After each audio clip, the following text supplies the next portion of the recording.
Imagine you're a pilot. Not just any pilot, but one flying a relic from a bygone era. Your radar screen is your world, a flickering green circle that tells you what's out there. You're patrolling a stretch of sky that's gotten a little tense lately. Suddenly, your wingman, the guy flying right beside you, just disappears.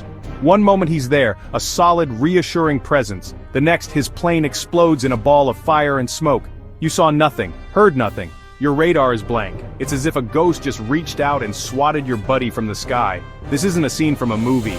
This is the kind of chilling story that gets whispered around air bases when the F-35 Lightning II is in the neighborhood. It's a machine built to do a dirty, dangerous job, and it does it without ever showing its face. The first time the F-35 truly flexed its muscles in a real-world scenario, it wasn't with a thunderous roar that shook the ground, it was with a deafening silence. The jet slipped through some of the most advanced air defense networks on the planet like they were made of tissue paper. Back in the day, every branch of the military had its own special toy. The Air Force had their jets, the Navy had theirs, and the Marines had something else entirely. It was like a neighborhood, where every family insisted on having a different lawnmower, a different snowblower, and a different set of garden tools. It sounds fine until you have to pay for it all, maintain it all, and train people to use it all. The costs were astronomical. The logistics were a nightmare. Someone, somewhere had to look at this pile of specialized expensive hardware and say, there's gotta be a better way to do this job. That someone was the Department of Defense. In the 1990s, they looked at their aging fleet of fighter jets, F-16s, A-10s, F/A-18s, Harriers. What if they could build one plane to do the work of all of them? This was the birth of the Joint Strike Fighter program, the ambitious, dirty, and incredibly complex job of creating the F-35. If you think the F-35 is just about going fast and being hard to see, you're missing the whole point. That's like saying a smartphone is just a pocket calculator that can also make calls. The real magic of the F-35 isn't in one single feature, it's in how a whole bunch of incredible technologies work together.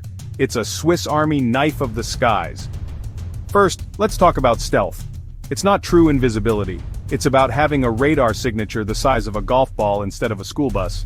The jet's shape, its special coating, the way its engines are designed, all work to scatter and absorb radar waves, making it incredibly difficult for an enemy to get a clean lock on it. Then there's the brain of the operation.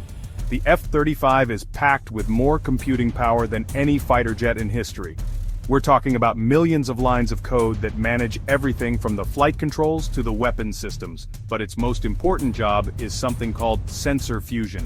The jet has sensors pointing in every direction: radar, infrared cameras, electronic signal detectors. An older jet would display all this information on separate screens, forcing the pilot to look at each one and mentally piece together the puzzle of the battlefield. The F-35 does that dirty work for the pilot. Most of us think of a helmet as something you wear to protect your head, and it does that. But the helmet an F-35 pilot wears is something else entirely. It costs about $400,000, more than a brand new Ferrari. And for that price, you get a piece of technology that turns the pilot into a superhero.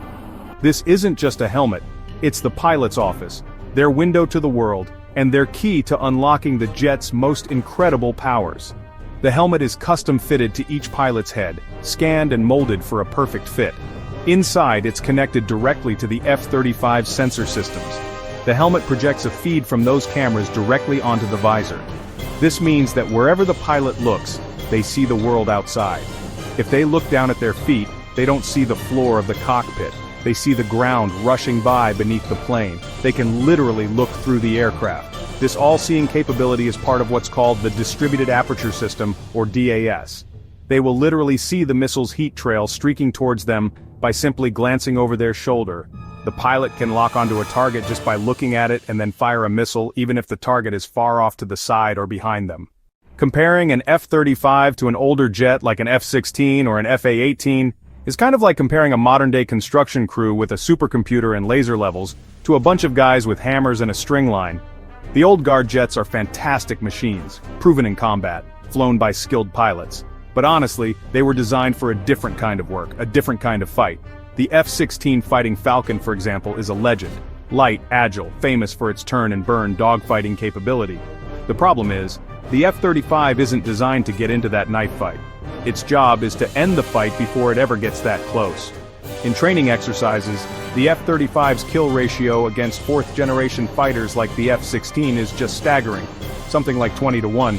The F-16 pilots often report that they were shot down by an enemy they never saw on radar and never got a warning about. It's the same story with the F/A-18 Super Hornet, the workhorse of the US Navy. The Super Hornet is a tough, versatile jet that can carry a huge payload of bombs and missiles. It's a fantastic flying truck, but it has a much larger radar signature than the F-35. In a modern threat environment, the F/A-18 has to be escorted by specialized electronic warfare planes to jam enemy signals and help it survive. The F-35 can do that job all by itself. It's the hunter and the protector rolled into one. Its greatest weapon is information. It knows where the enemy is, it knows where its friends are, and it knows where the threats are on the ground. It can avoid a fight it doesn't want and pick a fight it knows it can win. The true measure of any tool isn't what the brochure says. It's what the workers who use it every day have to say. For the F-35, the stories coming back from the pilots are nothing short of remarkable. In 2018, the Israeli Air Force announced they were the first to use their F-35S in combat, which they call the Adir. They were flying the F-35 all over the Middle East through hostile airspace, completely undetected. Then there are the big training exercises like Red Flag in Nevada. This is where the Air Force goes to practice for the toughest fight imaginable. It's a massive, simulated war game. For years, pilots in older jets would talk about the dread of fighting the Raptor. Now, they talk about the F-35. In one recent Red Flag, a handful of F-35s were tasked with a first day of the war scenario, punching a hole in a sophisticated enemy air defense system. They flew against a massive force of enemy fighters and advanced surface-to-air missile simulators. The F-35s not only survived, they systematically dismantled the enemy's defenses, paving the way for the older jets to come in and do their work. Pilots tell stories of flying into these dense threat environments and watching their screens light up with information. One pilot described it as feeling like you have the cheat codes to the game. In 2022, when Hurricane Ian approached Florida, F-35s evacuated and used their powerful sensors to survey the storm, collecting and transmitting valuable weather data to meteorologists. They were doing a different kind of dirty job, gathering information to save lives and property. These stories show the incredible versatility of this machine. It's not just a fighter, it's a survivor, a scout, and a powerful node in a vast information network. A good tool is something people want. A great tool is something they can't afford to be without. The F-35 is quickly becoming that great tool for air forces around the world. The United States isn't the only country that needs to do the dirty work of defending its airspace. It's about building a team. When everyone on the team is using the same equipment, it makes the job a whole lot easier. You can share parts, share training, and most importantly, share data seamlessly in the middle of a fight. The more allies that fly the F-35, the more powerful the network becomes. The United Kingdom operates the F-35B from their new carriers. Close allies like Australia, Japan, and South Korea are building their air forces around the F-35. Norway, the Netherlands, Italy, Denmark, and others are all choosing the F-35 for their next-generation fighter. It gives NATO a common platform, making it easier for air forces to work together as a single, cohesive unit. This global team creates a powerful network effect. An F-35 from Norway could spot a threat and instantly share that information with a US carrier hundreds of miles away. They can share threat data in real time across a vast area. It's building a global neighborhood watch. The dirty, dangerous work of global security is a team sport, and the F-35 is becoming the team's MVP. Let's be honest, the F-35 program has not been a walk in the park. It's been a long, hard, and incredibly expensive job. The software, millions of lines of code, is more complex than anything ever put in a fighter jet.